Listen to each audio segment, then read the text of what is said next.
agreeing for an interview. I just wanted to know some more about your art and your artistic practice.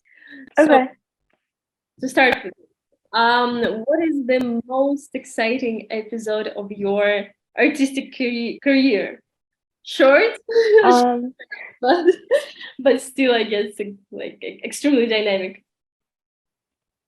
I think the most exciting part of my artistic career so far has been seeing my art in Times Square, which like during NFT NYC, that's just like crazy. I never in my life thought that my art would be on a billboard in Times Square. That just feels like not real. So I'd say that's the most exciting thing so far.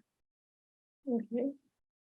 And have you ever considered that, well, taking into account that two of your most favorite books, as far as I understand from your website and from the interviews you've already participated in, are The Alchemist and The Little Prince. There are lots of emphasis in those two on the importance of science and on the importance of following your destiny. So in that regard, is there something which was a moment, what was a moment when you understood that this is it, this is what I want to do, I want to change everything, and this is my life?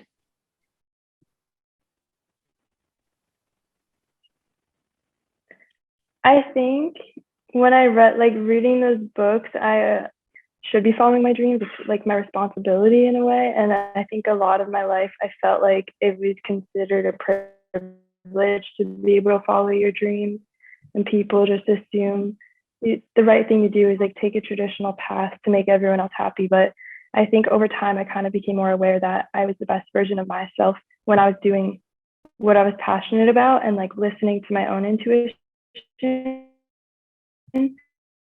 And I think just over time, I was like became more aware of that, but it still took me a long time to kind of implement that. And I don't know, there's been a lot of ups and downs of figuring out what I wanted to do. And I always knew I loved art. So that's something I was just kind of doing for myself. And I always like hoped that I could do something creative and like somehow maybe like start my own business and also incorporate my art. But I didn't really have a clear vision of like how I wanted to do that. And then I just learned about the NFT space and I started doing research and just kind of like put my art out there and created NFTs, and it kind of all just like fell into place. So I feel like you don't always need to know exactly what you want to do, but just like paying attention to the signs around you. Like I always feel like the universe is communicating with me in different ways and like confirming that you're on the right path. And so like, I don't know, it all happened very quickly for me. Like I kind of just, my art, I went from just working my 9 to 5 and then like a month later being a full-time artist, like very unexpectedly. So I don't know, like miracles can happen in my opinion. Okay, that's a wonderful answer. And why have you chosen digital? You've ever considered of trying a traditional path or an analog? I know that you do sketches and you did them in school, and you actually, that was how you started, but you became an artist as a career, as a professional, only with digital medium. So is there any difference for you between digital and analog? Something is better or not? I kind of just like most of my life I was just doing more like physical art, like drawing, and then I got into painting for a little bit, which I'm trying to get back into. And then I just started creating a lot of digital art a couple of years ago because I asked for an iPad for Christmas because I just wanted to like start creating digital art and experimenting with it. And I really loved it. So I don't know, I just kind of went through different phases, and sometimes I'm just more in the mood to like create physical art and then other times digital art. So there's not really like a message here. It's just kind of whatever I'm feeling. I kind of like to just create what feels right and not feel forced to focus on only one medium. So I'm trying to explore more mediums right now. And is there any difference? Like, how does it differ to you working in digital and in analog? So, for instance, you have some of your drops, they are accompanied by physical work, and others there are even sketches, is what from what I've seen, with the small descriptions of your works also, and those are actually amazing. So is there something put into it? Sorry, I missed that last part. What was that? Is there something, a message or maybe some importance you attach to having a physical work which accompanies an NFT, or no? Because I've seen that you propose to some of your collectors to have both physical and digital. So is there something there?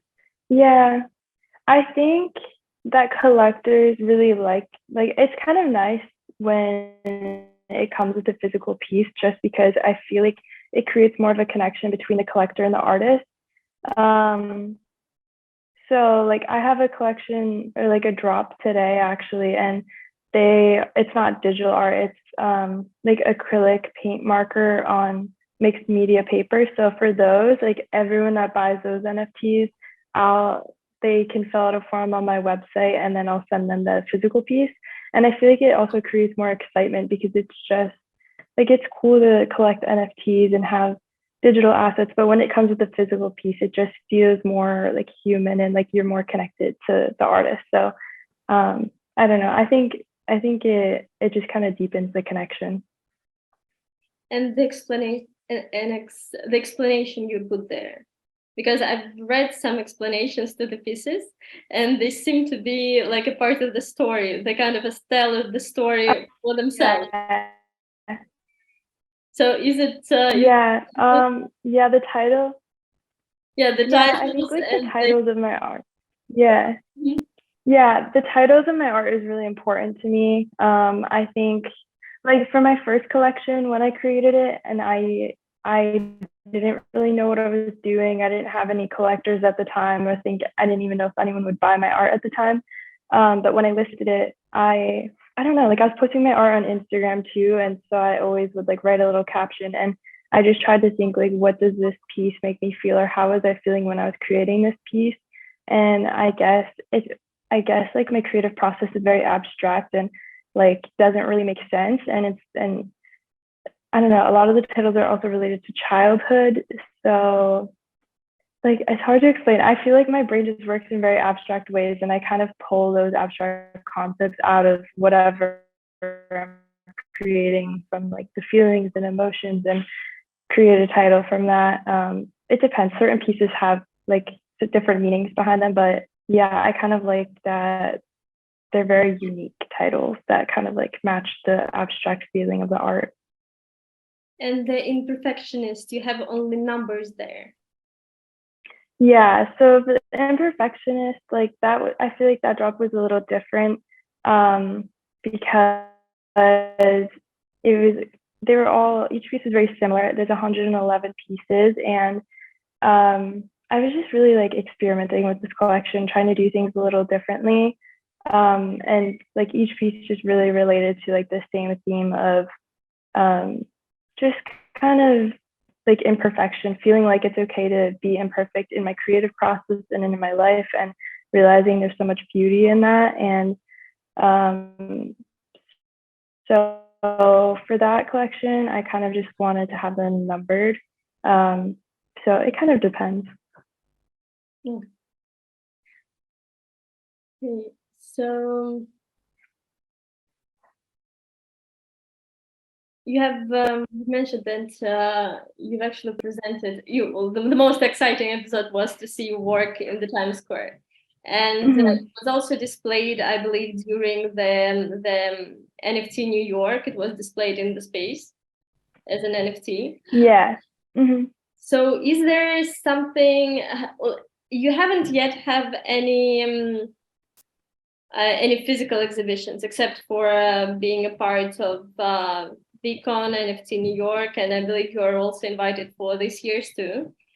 So do you see any difficulties of presenting your work as an NFT, or it's? I think, yeah, it's definitely a goal of mine. I don't know. I've had like a physical gallery reach out to me, but I don't know. I'm just kind of waiting for what feels right. Um, I don't know if they were, I don't know. Yeah, I'm just kind of seeing what feels right, but I have seen a lot of artists who are displaying their NFTs in galleries or even like museums now, which is really cool. So that's definitely something I'm interested in, and it's on my list of things I want to do. So you see importance of presenting your work in a gallery space and a museum space, even though you're an NFT artist.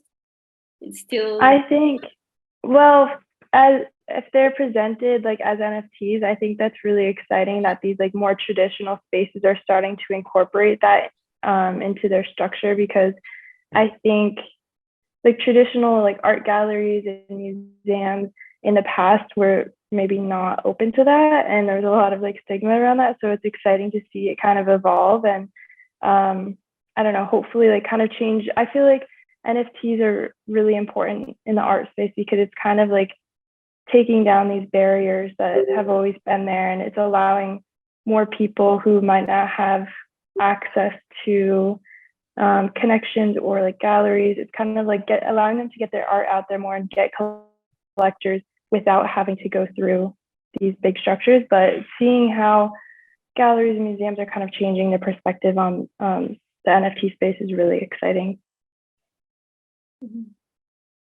So you've also mentioned in one of your interviews that you're considering to open your own gallery. Did I say that? I don't remember.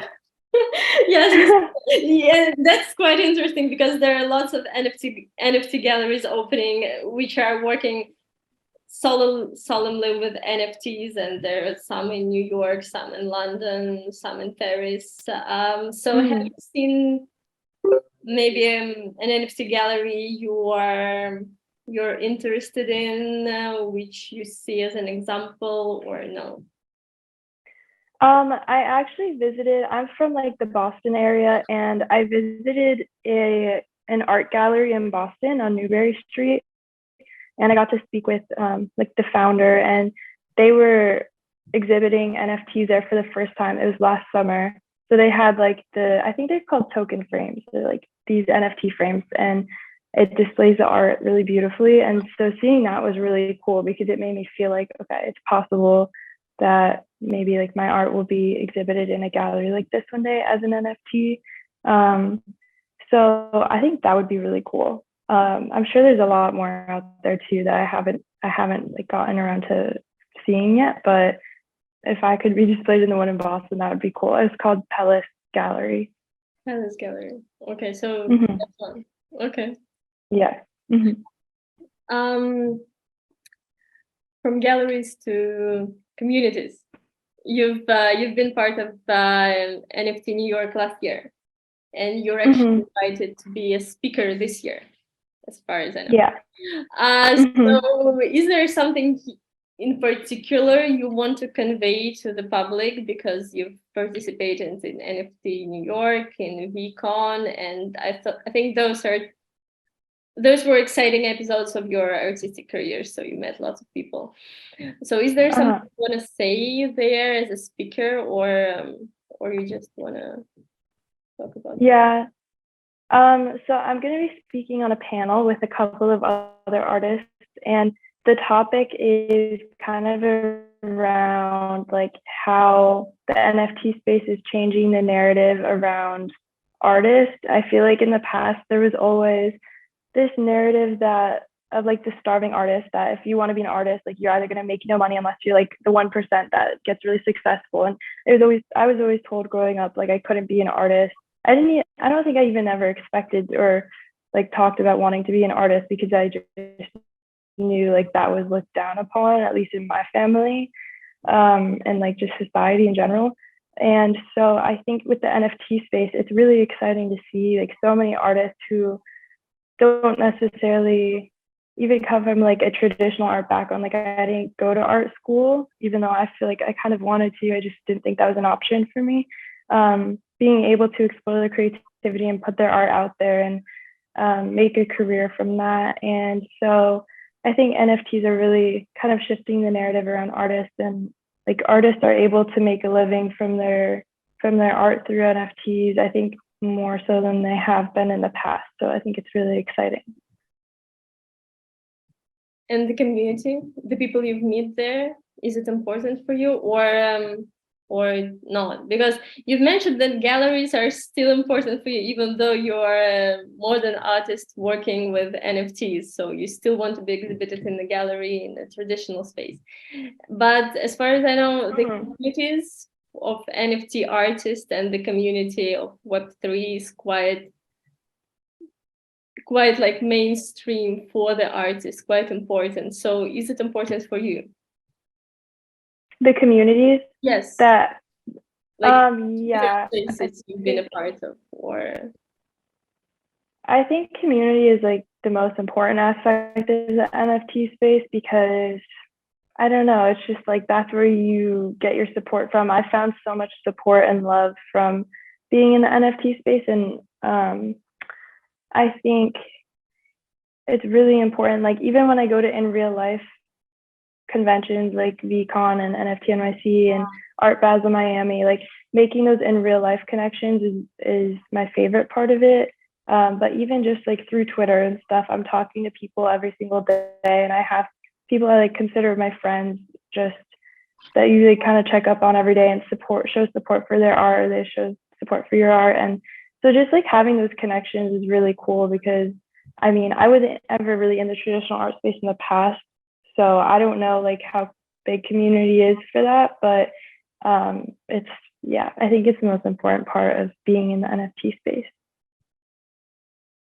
And in terms of, you've said that you, as an artist, you're quite excited to talk about how the position of an artist has changed. That now it's people not respect, maybe people see that that can be a real job, that can be a profession you can live by with being an artist. So in your opinion, the artist in modern times is more of a director, curator, and person like that also? So he or she promotes himself, not only does the work, but also does all the promotion, all the marketing, all the sales and everything?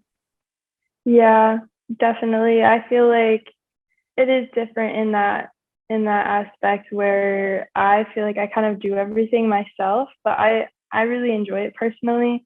I know there's a lot of artists in this space who feel like they just want to make art and create, and that's it, and not have to focus on like building community or marketing themselves, which I understand. So I feel kind of lucky, because I went to school for marketing. It's something I've always been interested in, so it's kind of like cool that I get to like do my art and marketing and kind of like put it all together, and like planning my collections and my drops and thinking about how I can connect with people through that is really fun for me.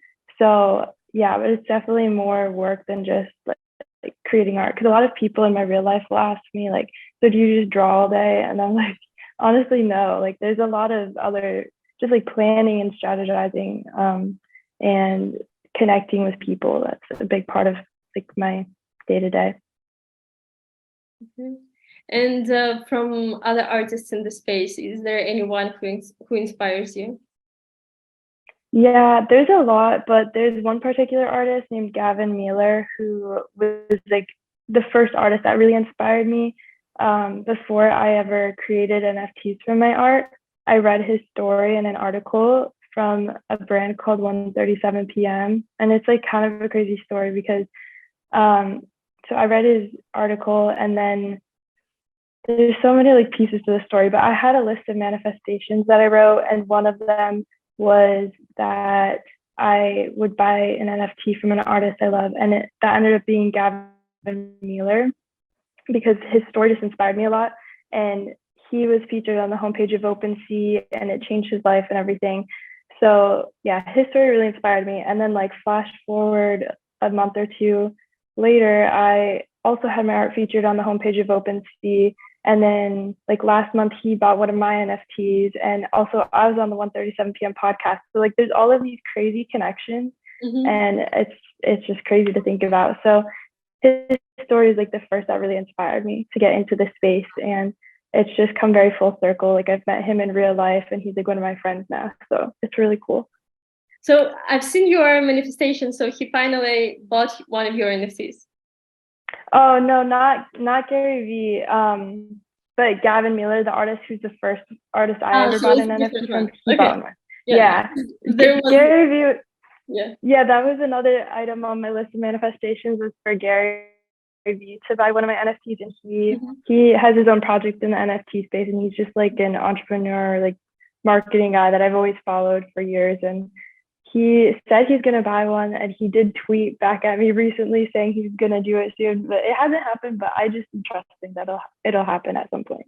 Yeah, it's really cool. I've been following the story. Yeah. Posting a lot. So you've mentioned that, well, with Web3, it's a bit different. So do you see any positive impact of Web3 and NFT on the artist, and maybe of what artists do on the community, on the people in general? Because I've seen in some of your stories and on your blog that some people are actually write messages to you that your story, your work inspired them.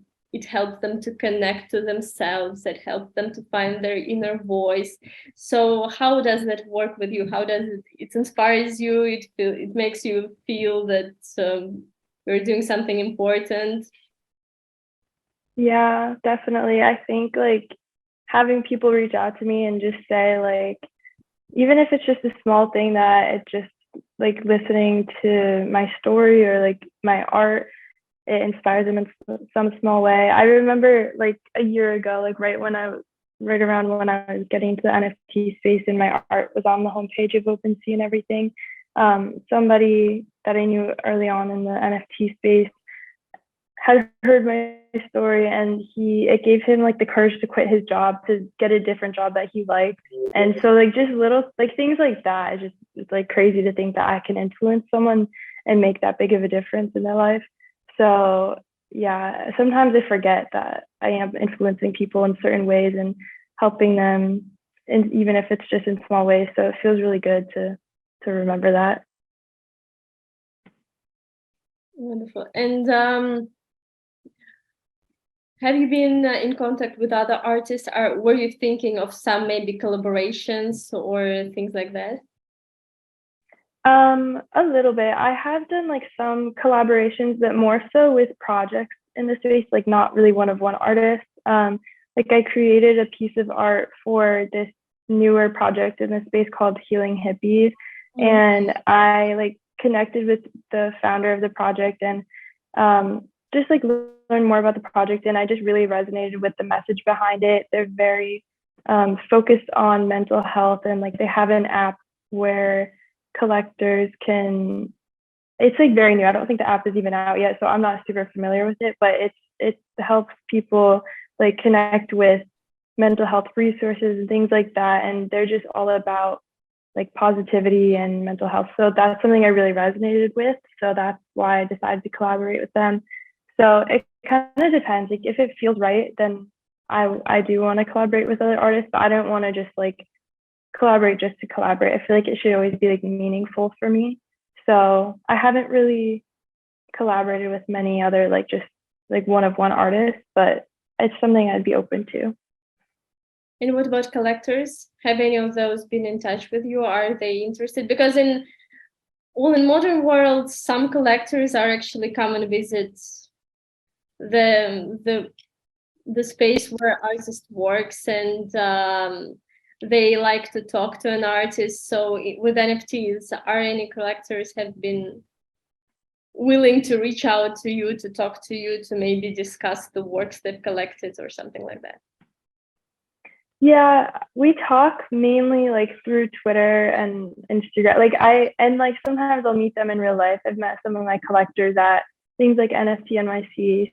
So that's been really cool. I love being able to meet them in real life, but for the most part, I'm kind of in contact with them just like through messaging on my phone. And that's like the cool thing though about NFTs is everyone's always communicating with each other all the time. So I feel like I do kind of have more of a relationship with a lot of my collectors, even if it's not necessarily in real life, but I do feel like I know a lot of them, which is cool.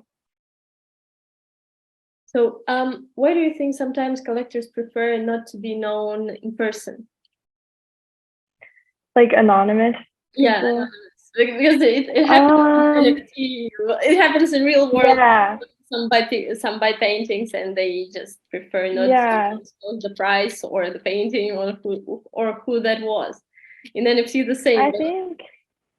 I think it could maybe be because, I mean, I've never been anonymous or wanted to be anonymous. I like having my name out there as an artist, but like there are artists and collectors who like to stay anonymous, maybe because they don't want, I don't know, honestly. Maybe like they don't want people coming to them, like asking them to buy their art. I guess they still can through Twitter. I don't really know. I think for maybe like financial reasons, or they don't want people in their real life to know. I guess it could be different things like that. I know certain people like to keep like their personal life separate from like the NFT space. But I don't do that, so I don't know. Yeah, because it's a strange phenomenon to my mind, especially in NFTs. So, well, taking into account that you've changed your life a lot for the past 2 years, you've quit your job, you became an artist, and things like that. So, are there any wisdom thoughts you want to share with people? What kept you going, or what made you survive? What gave you strength to do that? I think there's definitely been moments where I feel like I'm like kind of questioning myself and starting to give up on myself.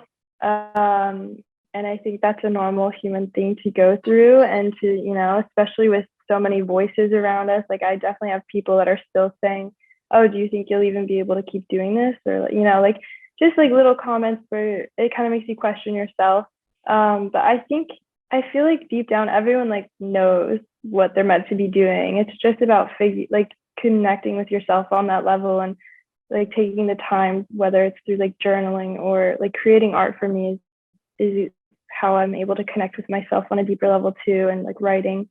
So I think like taking the time to spend with yourself, and really figuring out what you want. I think a lot of people just maybe don't know what they want. Sometimes I don't know what I want in certain aspects of my life, but just, I don't know. I feel like deep down, I just always knew like I was meant to like create and connect with people through art. And so I don't know. It's just like, it's just a feeling that I have inside that I know I'm on the right path. So you have to like get better at like blocking the voices out around you, and just know like, the answers. Doesn't matter if anyone else understands.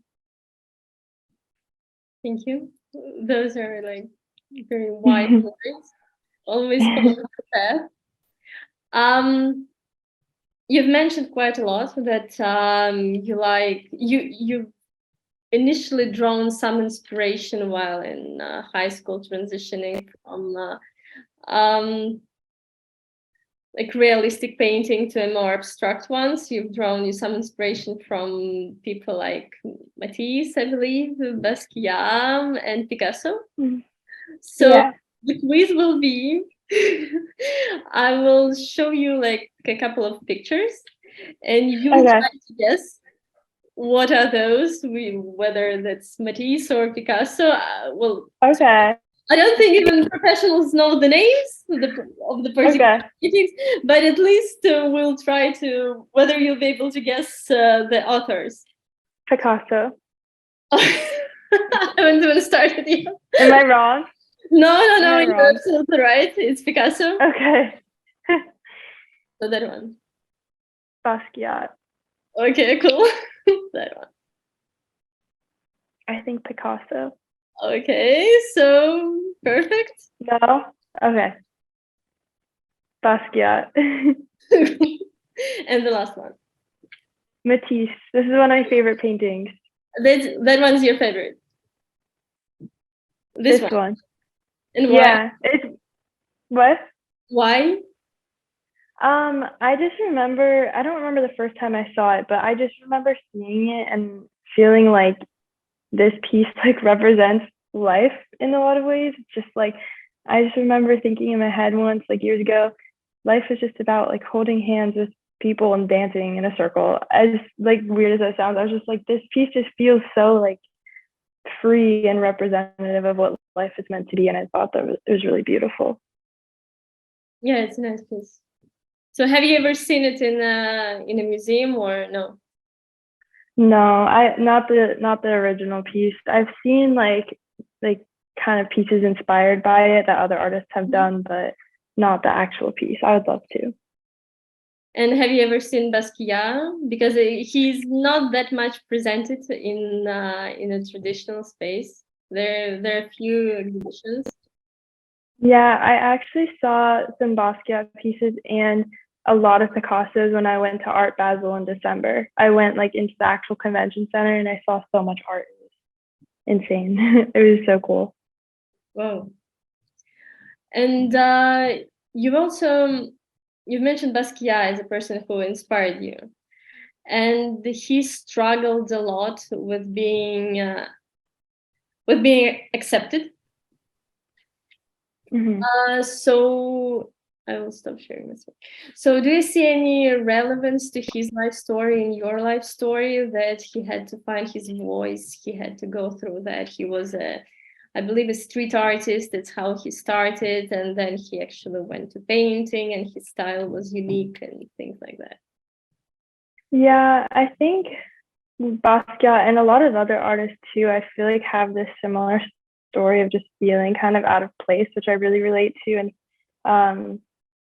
I think especially like with artists like him whose art style was maybe not accepted at first, I kind of felt really nervous to put my art out there because I felt like it was really different and not necessarily, I feel like people wouldn't consider it good, even though in my opinion, art isn't really like good or bad or like right or wrong. It's just like an expression of myself. But I felt like people maybe wouldn't understand that.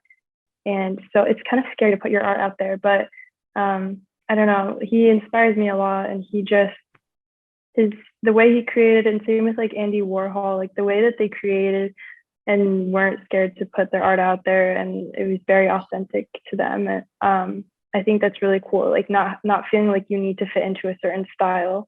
So that's something that I'm always trying to do. Okay, thank you. Because there's lots of debate about what's art and who says that art is art, whether it's people who watch it, whether it's an artist or some professional community. There's lots of debate. Yeah. Okay, so wonderful that you have actually mentioned that topic. Well, yeah, so thank you very much. It was wonderful talking to you. Yeah, and just amazing. I will stop recording. Okay.